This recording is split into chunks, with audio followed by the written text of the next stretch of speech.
Hey everyone, it's Stacy and I have Liz here from Edge of Possibilities, and we're doing a webinar today on what do I really want, cutting through the overwhelm to find clarity and direction in your family law situation.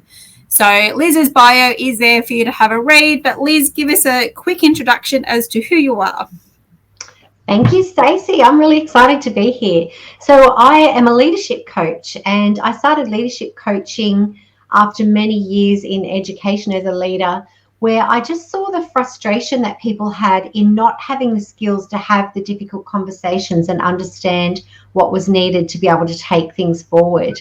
And so that's what I do in my business. I help people understand a little bit more about themselves and how they can change the way that they're approaching things so that they can have a greater influence over situations in their life in general, but also in their career and in their relationships.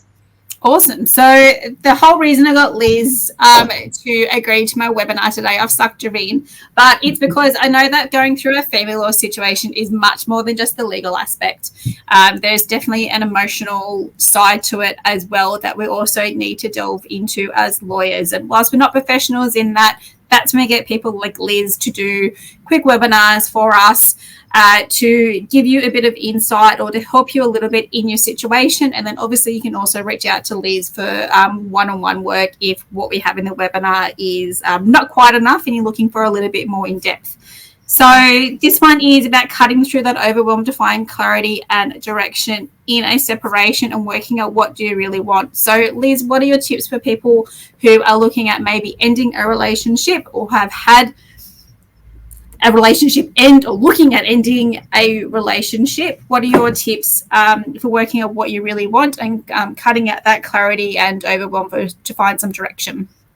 Yeah, thanks, Stacey. I think the first thing is when you're in this situation where you're thinking about whether to stay in a relationship, it's just to acknowledge yourself initially for what you've been going through. So just a bit of self-reflection to just look after yourself and acknowledge this is a difficult situation. It's not easy. And sometimes we reach this point because we can no longer tolerate things anymore. Sometimes it's because we can't tolerate ourselves anymore and who we're being in that situation. So just reflecting on what your own values are. And the easiest way to find out what the values are that you're living right now is to look around you and see what you're spending your time and energy on. Because sometimes we actually spend our time and energy just getting sucked into a vortex of negativity around somebody else. And the more that we do that, the more we're moving away from focusing on what we do want in our life and what we want our life to look like. So the values that we live are how we're spending our time, what activities we're doing, and how we're spending our mental energy.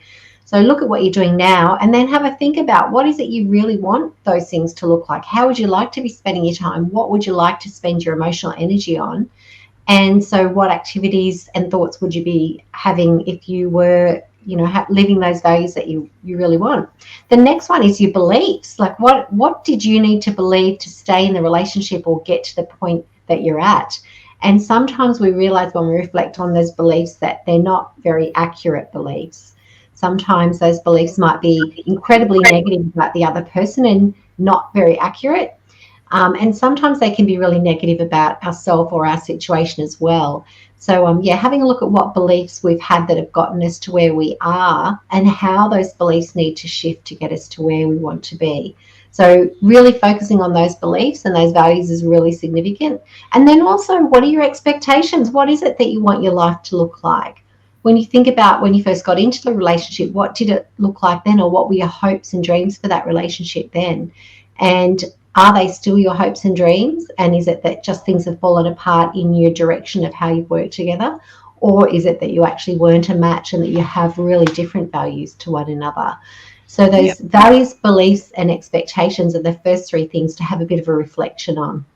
Yeah, and if you're short, like I remember trying to do like planning and stuff, and it was a 10-year plan I think I got from like Kiki K, and the first question was like, what are your values and beliefs? And I'm like, I don't know. Like I actually Googled like what there is, because if you're concentrating on it, sometimes you just can't think, and then it's just you just don't have that clarity. So even if you're not sure what it is you're after, I'm not saying Google has like what exactly you want. But if you type in what are some beliefs, it might give you a head start as to, oh, yep, okay, well, yeah, it is connection. Yes, it's happy. Yes, it's love. Yes, it's whatever it might be. So if you can't think of anything off the fly, you can use Google or ChatGPT to get you running. Don't pick what they are if they don't resonate with you. But yeah, if you do get a bit stuck, as I said, I used Google the other day, well, it was probably a few weeks ago now, to work out what mine were. And, the first 10 or something that came up, I'm like, oh, no, you're not for me. But, as you kind of keep searching or you keep going through your search results, you do find stuff that resonates with you. And if you can't think of 3, think of 1. Like, make it easy on yourself. But, yeah, definitely go into you first, as what Liz said. But, yeah, don't be afraid to Google those types of things just to get you started, I suppose, if that's something that you may not have even thought to do before. I know I probably didn't really, so it's really foreign. Yeah, absolutely, yeah. And being stuck in this situation, sometimes we don't have a lot of clarity of thought around those things. So, yeah. Especially if it hasn't been about you for a while or ever. You can forget about those basics. So what other tips do you have for us, Liz? So the other thing is work out what your priorities are, and then have a think about the situation that you're in and how you've contributed to that situation. Because, it takes 2 to tango, and it doesn't matter what we think of the other person. Sometimes we allow ourselves to get sucked into a version of ourselves that's not ideal. And sometimes we have contributed significantly to a situation without even realizing. And if we don't resolve that, we're going to take that same behavior to the next relationship that we're in.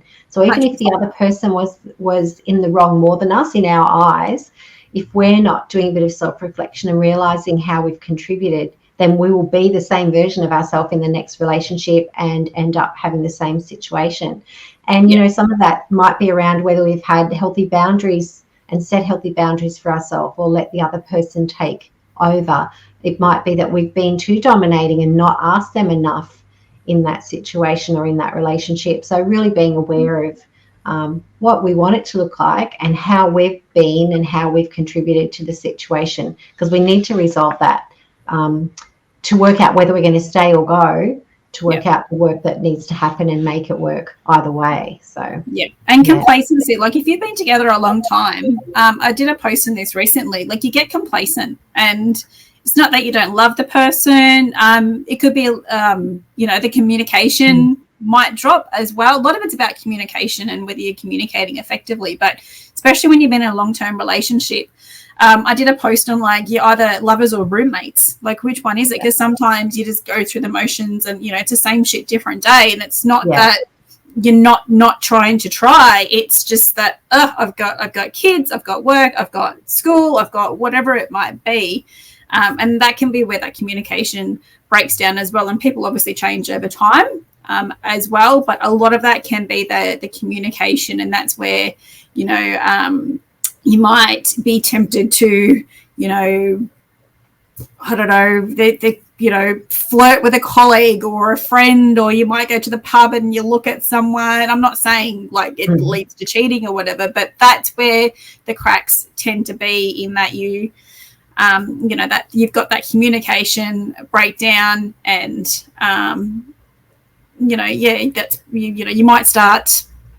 I don't know, it might not be anything at all. You're just frustrated to where the relationships end, like, where it's headed from because of that breakdown in communication or whatever. So, I totally agree with you. And all of those things are true so often for people. And it kind of leads me to the next tip, and that's reflecting on who you are being as a person and who you want to see yourself as being in the future. If you think about your dream relationship, you're not going to attract the dream person if you're not being the dream person. So I'm really reflecting on thinking about what kind of relationship you want and who you need to be to attract that relationship, because it's quite possible that if you start becoming more of what you want in someone else, then the person you're currently with may become more of that person as well. So when we shift our behavior, it shifts other people's behavior around us, because it shifts the energy that we're putting out there. So 100%. Increasing that self-awareness in every way we can really makes a difference. So thinking about who you're being in your ideal future, and what does that ideal future look like? What do you see yourself doing? What kind of conversations are you having? What activities are you doing with your partner? How are you addressing different challenges that come up in life? And then reflecting on, is that how I'm being now, and what do I need to do to change? Because I can't attract that kind of relationship if I'm not bringing that in my A game every day right now. Yeah. So having 100%. some clarity around that. Yeah, absolutely. And because when you get clearer about that, it helps you see how you've contributed right now to the situation that you're in. Because these are really important foundational things to determine whether you stay or go. Yeah. You identify what part you've played yourself and who you would need to be. And, you don't want to live with regret, especially if you've already got children together. It's worth putting in every bit of effort you can to then know that you've done everything that you can, because otherwise you might be, if you're in a state where you feel like everything was the other person's fault, regardless of what they did, everything that we do as humans there's a reason for it. Yeah. So, even if your partner had an affair, or, you caught them out on something, there might have been, it might be around spending or whatever, everything we do is for a reason. So really coming to everything with a place of empathy and trying to understand a little bit more about the other person helps us be a better version of ourselves as well. Yeah, 100%. Like, we've had people that have started a family law separation, actually got back together in the end, because one of the first questions we asked was like, is the relationship definitely over? You might just be pissed because, maybe they did have a wandering eye and nothing happened, but, maybe you found some text messages or something, or maybe you got put, you got over the mental load, if you're a mother, or even if you're a father, if you're that main person that's running around after the kids, making lunches, running around for sport and still working, like, that mental load can take its toll too. But one of the first questions we ask is the relationship definitely over? Is there anything that we can do? And provided it's safe, like if there's domestic violence or whatever, like that's different. But if if that's not involved, and we have actually had clients get back together. So one of them was like too scared to tell us they got back together. We'd signed documents and everything, and we're about to transfer property out. And they said, we got back together 2 months ago. And it's like, why did you not tell us? That's amazing. But it was just from having those conversations. It's like, okay, well, and most lawyers might not do that. But if the relationship, if you're just cranky at one another, hey, maybe just have a bit of a break. Let's not go down this path yet. But 100% agree with everything that you've said so far. So we're coming up to close to the 15-minute mark. So we'll go for around 15 to 20 minutes. But are there any other tips that you might want to share with us? Yeah, I think that there's two more things. One is, when you reflect on all of that, think about what actions you need to take right now around who you're being. And then the next one is, what conversations do you need to start having? Do you need to start having different conversations with yourself, asking yourself deeper questions? Do you need to start having conversations with your partner that look a bit different and maybe a little bit less judgmental than what they have been before? And sometimes those conversations are around asking questions to really understand the other person's perspective or point of view. If it's a case where the other person is an under-communicator or doesn't share a lot, that's something that's challenging for you, then it might be helping them by working out why they're avoiding having those deeper conversations. And it may be that they need some help from somewhere else as well. So, So, working out what you need to do immediately to take action, what things you need to change about the way you're being, and then also starting to have conversations to get the ball rolling.